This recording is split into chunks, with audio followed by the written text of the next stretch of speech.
Well, despite international warnings, the Israel-Gaza war is dragging in more regional players. Our analysis editor, Ros Atkins, has been a look at who is now involved and why Pakistan was caught up in it this week. Ever since the Israel-Gaza war started, there's been a fear the conflict could spread.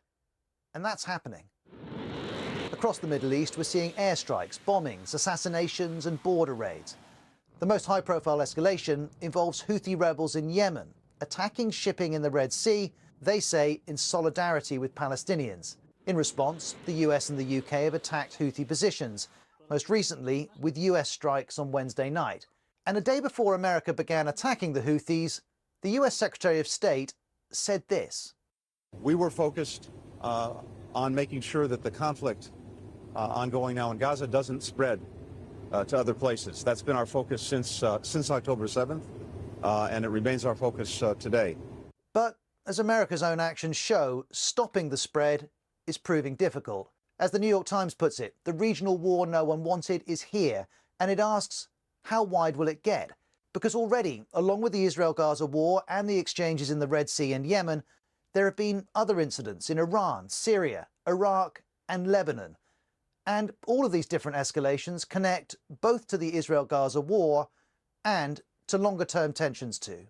What you have here really are two sets of conflicts overlapping. One, Israel v. Hamas and the ramifications of that. But of course, behind that, the much longer running and wider conflict between a low-level conflict, if you like, between Iran and its various allies in the region and Western interests more generally, and the United States in particular. We're seeing this overlap play out across the region. Following October the 7th, there's been an increase in border clashes between the Israeli military and the Hezbollah group in Lebanon. Hezbollah is backed by Iran, as is Hamas. Then, in early January, there was an assassination in Lebanon of a senior Hamas leader. It's assumed Israel was responsible. The same is true of the assassination of a senior Iranian commander in Syria in December. Syria is an ally of Iran. Israel has tried to disrupt Iran's regional network, located in these places, what Iran calls its axis of resistance. Iran uses its allies, non-state actors, allies, in order to show solidarity with Israel, with the Palestinians, in order to increase the costs of war in Gaza for Israel and the United States, and also to divert some of Israel's military assets from Gaza to the northern fronts with Lebanon. Last November, Iran's foreign minister said Iran does not want the war to spread, but warned a wider conflict could prove inevitable. And recently, Iran has shown it is willing to take military action. 2 weeks ago, in an Iranian city called Kerman, the Islamic State group carried out the biggest bomb attack in Iran in decades, and Iran retaliated with strikes in Syria aimed at what it claimed were Islamic State positions. There were also missile strikes in Iraq, targeting what Iran claimed was an Israeli spy base.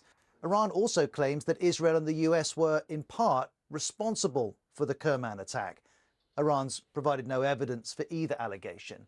Iran is relevant to other escalations in Iraq too.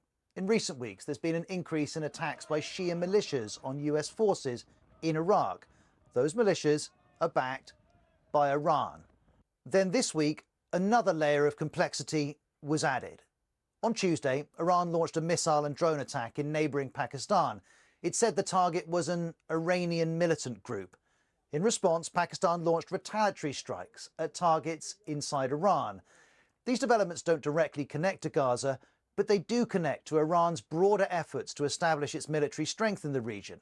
They're more evidence of how fluid the security situation is, and faced with that situation, each country, each military group, has choices to make. For now, the Houthis keep attacking shipping in the Red Sea, and the US has redesignated the Houthis as global terrorists. It continues its military action too. The Americans argue this is the way to stop disruption in the Red Sea. But not everyone takes that position. France decided not to join a coalition that sought to carry out, or had carried out, preemptive strikes against the Houthis on their soil. Why? Precisely because we have a stance that seeks to avoid any escalation. But escalation is what's happening. And this week, Iran had this message. If the genocide in Gaza stops, then it will lead to the end of other crises and attacks in the region.